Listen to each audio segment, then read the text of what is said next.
Hello and welcome to News Wrap with TNIE, our weekly news program covering important happenings across the nation and globally.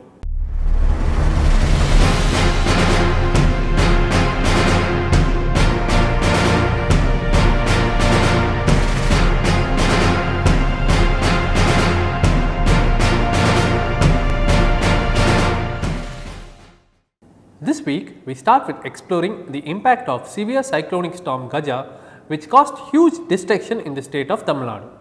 Just a month after we saw cyclone Titli hit Andhra Pradesh, Odisha and West Bengal, the weather department officials had informed that Tamil Nadu should be bracing up for a cyclone. This cyclone was named Gaja, the Sanskrit name of elephant. The name was given by Sri Lanka. The State Disaster Management Authority had proactively shifted more than 70,000 people and was giving regular updates and do's and don'ts in the cyclone period. The cyclone Gaja made landfall at around 1 am on November 16th Friday between Nagapattinam and Vedaranyam. The delta districts of Pudukkottai, Thanjavur, Thiruvarur and Kadalur also had to face the brunt of the cyclone Gaja as it travelled through land. 46 lives were lost to cyclone Gaja and there was also huge damage to property and also to crops. The delta districts majorly depend on agriculture for livelihood. However, due to cyclone Gaja, there was huge loss to banana cultivation, coconut trees and also to other crops. Lives of several cattle were also lost to cyclone Gaja and more than 30,000 electric poles were uprooted. Slowly, the extent of damage caused by the cyclone came to be known as more than 2 lakh people had to be shifted to relief camps. Though the initial efforts of the SDMA were heavily lauded, the huge scale devastation was unexpected and the slow pace of rehabilitation and relief work has angered people. Also, the conditions of the relief camps have come under question with lack of food supply and limited toilet access. Villagers who had lost their property started protesting by blocking roads. The convoys of some ministers were stopped and people have been complaining that the relief has been reaching only the villages on the main road and not in the interior parts. There was also reports that a minister's car was smashed after he tried to downplay the impact of the cyclone. Tamil Nadu government has announced ₹1,000 crores as relief assistance for the Gaja losses. CM Edappadi Palaniswamy on Monday said that 11 districts were affected due to the cyclone. He has announced ₹600 for each coconut tree and has announced ₹500 for cutting and removal of fallen trees. CM Palaniswamy and Deputy CM O. Pannirselvam on Tuesday carried out aerial survey in the affected area and after assessment has requested the centre for ₹15,000 crores. A few hours of a natural phenomenon has now left many people wondering what next. It now lies with the centre and the state to help these people in the cyclone ravaged districts to find their feet with proper rehabilitation. In today's age of technology, it is very strange that the fax machine at the governor's residence didn't receive our fax but swiftly issued one regarding the assembly dissolution. This tweet by PDP chief Mehbooba Mufti summarizes the drama that prevailed in Jammu and Kashmir on Wednesday. Just a few hours after, Rivals National Conference and PDP announced the possibility of having an alliance to form the government in Jammu and Kashmir, Governor Satyapal Malik dissolved the state assembly. Jammu and Kashmir has been under governor's rule from June 19 after BJP decided to pull out of their coalition with PDP. The National Conference ever since has been demanding dissolving the state assembly. However, on Wednesday there was buzz about National Conference, PDP and Congress coming together for forming an alliance. This was later confirmed by PDP leader Altaf Bukhari. Mehbooba Mufti faxed a letter to the governor's office staking claim to form government, stating that she has the support of 56 legislators. This was however not received by the governor's office. In the meanwhile, the J&K People's Conference Party Sajad Lone also staked claim to form government, stating he has the support of BJP and a few others. In the midst of all this drama unfolding, Governor Satyapal Malik went ahead to dissolve the assembly. The governor's reasons for dissolving the assembly were, there is reports of extensive horse trading and exchange of money. There are doubts about longevity of arrangement where there are competing claims of majority. Impossible of forming a stable government by the coming together of political parties with opposing political ideologies. With this, Jammu and Kashmir, which is under the governor's rule for the last 5 months, will come under the president's rule, which can extend for the next 6 months, within which state assembly polls should be conducted. Joining me now is our assistant editor Sankhya Krishnan, who can shed a little light about what lies ahead in Jammu and Kashmir. So, with the Lok Sabha polls just months ahead, what can we expect in Jammu and Kashmir, like polls before or after the Lok Sabha polls? I think most probably the polls will be synchronized with the Lok Sabha polls, because that would make it much easier in terms of logistics. Okay. So I think that's what the election commission would probably aim for. Okay. So we just saw a grouping of PDP and NC and Congress for forming a government. So will you think the same grouping might continue for the upcoming Lok Sabha polls or the assembly polls? I think Umar Abdullah has clarified recently that he said that at the moment the National Conference does not have any plans to have a pre-poll alliance with the PDP. And if you look at basically since the National Conference has been in opposition since the last elections in 2014, they could stand to gain from the anti-incumbency factor. So I think they're most likely to go it alone in the polls. And if you see, there have been some opinion polls recently, some surveys which suggest that the National Conference could be the single largest party if there's a new assembly election now. And though they may not get a majority on their own, but since there's been some recent bonhomie with the PDP, this door is still left open for a post-poll coalition in case they do not get the majorities. Thank you, sir. Thank you for your valuable inputs. Thank you. An unstable Jammu and Kashmir is a huge problem for India, which is already battling militants and incidents across the LOC. It is important for a stable government in such a sensitive area. Supreme Court Judge Ranjan Gogoi was an unhappy man on November 20 as he sat to hear the plea of CBI ex-director Alok Verma. Alok Verma was sent on leave along with CBI Special Director Rakesh Asthana after both officers had charged each other of corruption. Verma had challenged this decision in the Supreme Court. The Supreme Court asked the Central Vigilance Commission to probe the charges against Verma and submit its report in a sealed cover. The Supreme Court also asked Verma to file his response in a sealed cover, and this was supposed to be examined on November 20. However, on that day, Chief Justice Ranjan Gogoi walked in with a news report and expressed displeasure over the report containing information which was supposed to be confidential. He asked Verma's lawyer, Senior Counsel Fali Nariman, about how information which was supposed to be submitted in a sealed cover was leaked. The Chief Justice went on to say, "We don't think any of you deserve a hearing. For a reason which the court is not inclined to record, the hearing has been deferred." However, the media house went on to clarify that the news report was about Verma's response to the CVC probe and not his final response, which was submitted in a sealed cover to the Supreme Court. Fali Nariman then went and requested the Chief Justice to clarify some aspects.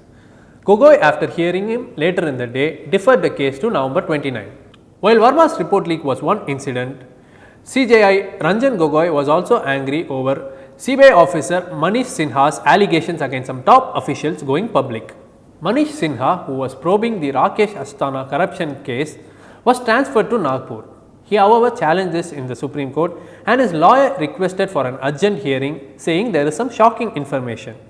However, Chief Justice Ranjan Gogoi denied the urgent hearing, saying there is nothing that could shock us. This shocking information then went public, in which Manish Sinha alleged that National Security Advisor Ajit Doval, Minister Haribhai and the Chief Vigilance Commissioner were trying to interfere in his Astana probe. This angered Chief Justice Ranjan Gogoi, who told Manish Sinha's lawyer, "We express that highest degree of confidentiality should be maintained about everything, while rejecting your request for an urgent hearing." However, since the documents were distributed to the media, a visibly angry Chief Justice said, "This court is not a platform for people to come and express whatever. This is a place for adjudication of legal issues. We intend to set this right."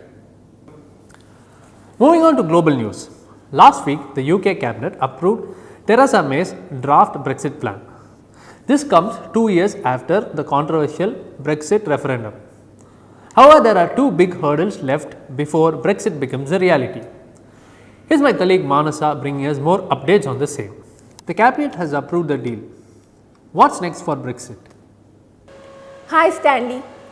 The British Prime Minister Theresa May, as we speak, is on her way to attend the EU summit tomorrow, where it will decide on her Brexit plan. However, Britain has to deal with Spain's objection, as Spain has threatened to boycott the summit tomorrow if Britain doesn't give in writing that it will give Spain power to have a say in any pact that EU and Britain might sign over Gibraltar Peninsula, which is an overseas British territory. And that's not her only hurdle. She has another one, a bigger one waiting for her at home, where the UK Parliament will vote yes or no against her draft Brexit plan in the second week of December. What are the different approaches when it comes to Brexit, and what are their pros and cons? So there is a hard Brexit versus a soft Brexit. Under the hard Brexit, the UK will no longer be a part of the European Customs Union, the European Single Market or the European Court of Justice. However, it can establish its own trading laws and rules and also create its own borders and checks, which can help it become a leading global trading nation. And it won't be functioning under the EU's rules, but under the World Trading Organization rules. However, the cons are that there will be extra customs checks and restrictions, so there won't be frictionless trade at the border, and it also mean an additional tariff on any British goods that are exported outside of the UK. Under the softer Brexit deal, there will be frictionless trade and less tariffs on trade, because it's going to remain within the European single market, and there won't be any additional customs checks because it will remain within the European Customs Union as well. We've been hearing the word backstop in the draft agreement. What is its importance and why does UK need it? If the UK and the EU do not reach a Brexit deal before the March deadline, there are fears that this will lead to a hard border between Northern Ireland and Ireland. So, in order to allay these fears and to protect the Good Friday Agreement between Northern Ireland and the Republic of Ireland, a backstop measure has been thought of. A backstop is basically an insurance policy. It's like a safety net. It is not meant to be used, but only to preserve the peace in the island region. Because if you have a hard border, that will mean increased security and customs checks at the border, as well as CCTV cameras and other surveillance technology, which can lead to violence. So, in order to prevent such a hard border coming up is why Theresa May has proposed a backstop. However, the European Union want only Northern Ireland region to be covered under the backstop, whereas Theresa May wants entire UK to be covered under the backstop. Under the backstop, there will be fewer custom checks and regulations, which means if there are products that are coming from the UK to the Northern Ireland, there will be extra customs checks. But the DUP, that is the Northern Ireland party, which is keeping Theresa May's government in power, is entirely against this, because they feel that this will lead to separating Northern Ireland from the rest of the UK. And the Northern Ireland region has always been seen as a distinct region from the mainland, and this will only create violence and rebellion. What happens if May's deal is voted down in the Parliament session in December?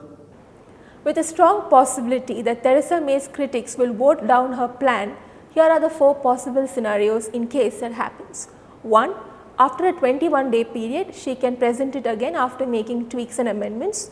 2. Another conservative leader can be picked to present a better deal. 3. There can be calls for a fresh general election. And 4. There can be another referendum which can lead to more chaos. Thank you, Manasa, for your updates on Brexit. Next, my colleague Shadab brings you the sports news of the week. Thanks, Stanley. First and foremost, we have the news from the world of boxing. Indian boxer MC Mary Kom created history as she won her 6th AIBA World Championship title by defeating Hanna Okhota of Ukraine. The boxer was declared victorious by a unanimous 5-0 decision. Mary Kom now has the most number of gold medals in the history of AIBA Women's Boxing Championship. The championship was marred by a controversy as a Kosovan boxer Donjeta Sadiku was refused a visa by the Indian government, as Indian government doesn't recognize Kosovo as a sovereign nation. Due to this, the AIBA threatened to withdraw the 2021 Men's Championship from India. Now from the world of cricket, India's tour down under didn't start as well as the Indian cricket fans would have wanted it to begin. The first match of the T20 series resulted in a narrow loss for India as Australia won the match by 4 runs by the Duckworth-Lewis method. Looking to get back in the series, the bowlers did well in the second T20I by restricting Australia to 132 for 7 in 19 overs before the rain played the spoil sport. The match did not yield any result as Australia now leads the series 1-0 before getting into the final and third T20I on Sunday. India will look to get a win in the third T20I before the Test series begins on December 6th. Moving on to the ICC Women's World T20, Indian women's cricket team crashed out of the tournament after going down by 8 wickets to England at Sir Vivian Richards Stadium in Antigua and Barbuda. Indian captain Harmanpreet Kaur came under attack as she omitted veteran batswoman Mithali Raj from the playing 11. The idea backfired as India was bundled out for 112 runs. England chased down the total with 17 balls to spare. Now Aruni will bring the news from the world of entertainment. This week in entertainment has been quite interesting.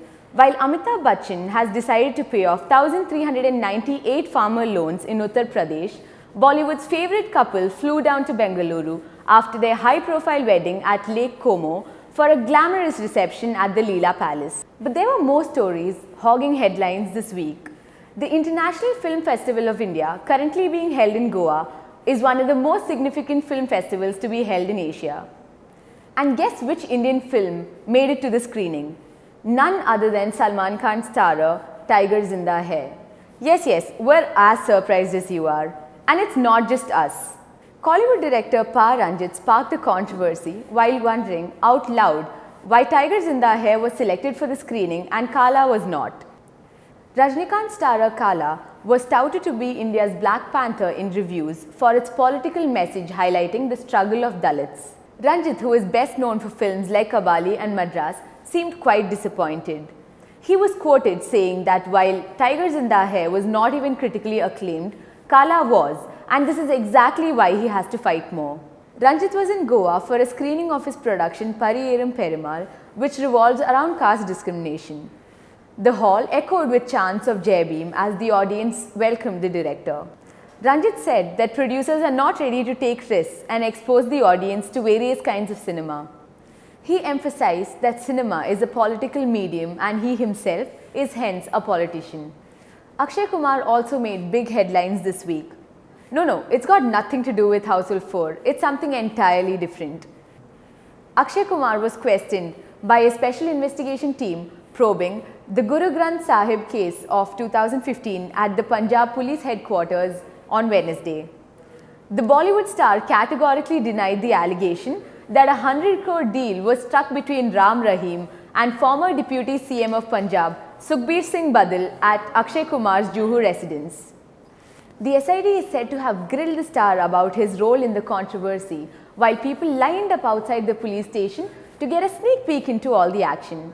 The deal was reportedly struck right before the release of Ram Rahim's film Messenger of God in Punjab, which if released was expected to earn 300 crore rupees in the state. Akshay has claimed in a tweet that he has never ever met Ram Rahim anywhere in his life. But according to reports, a witness has claimed that such a deal indeed did take place. We wonder if any of this strikes a chord with the newly released trailer of Much Awaited 2.0, in which Akshay alongside Rajnikant is seen playing a mysterious supervillain who takes over the entire world with his manipulative skills. We close this segment with beautiful pictures from the Deepveer wedding and reception.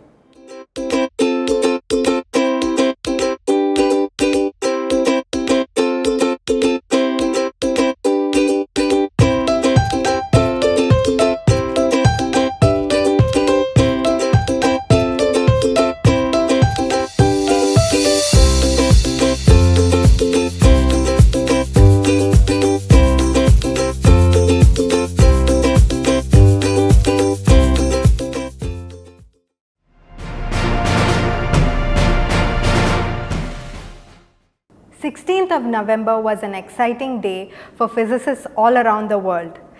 The General Conference of Weight and Measures addressed the age-old issue of the definition of the SI unit, kilogram. It may not affect us in our everyday lives, But it's interesting to note that the definition of kilogram used to be based on the mass of a prototype which is in Paris since 1889.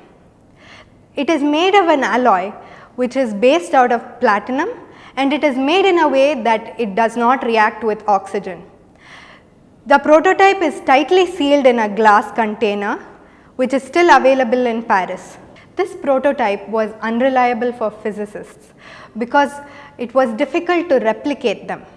Therefore, now they use a physical constant called the Planck constant.